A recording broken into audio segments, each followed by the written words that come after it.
Magandang hapon mga kapuso. Narito na po ang malalaking balita sa nakalipas na 24 oras. May granada pong sumabog sa Burnham Park sa Baguio City kanina umaga bago magsimula ang Grand Float Parade ng Panagbenga Festival. 3 sugatan, naapektuhan kaya ang pagdiriwang. Bago ibalik sa Marinduque, dinaan muna sa Camp Crame sa Quezon City ang 11 ng 5 sa 7 namatay sa salpukan ng bus at truck sa Tuba, Benguet. May ilan namang sugatan ang nakalabas na sa ospital at sumasailalim sa stress debriefing. Sunog sa barangay Putatan sa Muntinlupa, ang mga nasunugan, ninakawan pa raw. Bornokgang arestado matapos pagnakawan ng isang abogado sa Angeles, Pampanga. Mga gamit nila sa pagsasagawa ng krimen, nakumpiska. Petron, Shell at ilang pang kumpanya ng langis, nagpatupad na rin ng rollback. At tunghayan ang pagliwanag ng kalangitan sa Clark, Pampanga sa ikatlong gabi ng Hot Air Balloon Fiesta. Yan at iba pa mga balita ngayon na dito sa 24 Oras Weekend.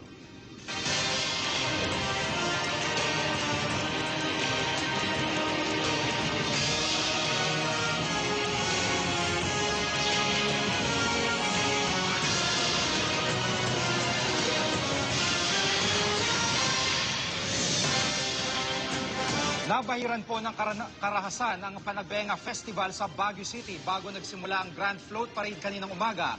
May Susunod!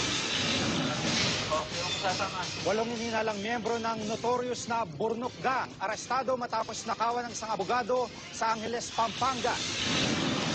Ilang bahagi ng EDSA isasara bukas para magbigay daan sa pagdiriwang ng ika-27 anibersaryo ng EDSA People Power Revolution. At tunghayan ang night glow ng mga hot air balloon sa Clark, Pampanga. Tutok lang po dito sa 24 oras.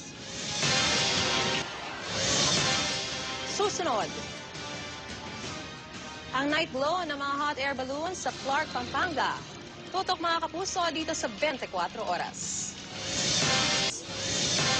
At yan po mga balita ang aming tinutukan sa nakalipas na 24 oras. Maraming salamat po sa inyong pagtitiwala. Mula sa Tahanan ng Katotohanan, ako po si Jigo Manikan. At sa ngalan ni Tia Arcangel, ako po si Mariz Umali. Ito ang GMA, walang kinikilingan, walang pinoprotektahan. Walang kasinungalingan, serbisyong totoo lamang. At dahil hindi natutulog ang balita, Nakatutok kami 24 oras.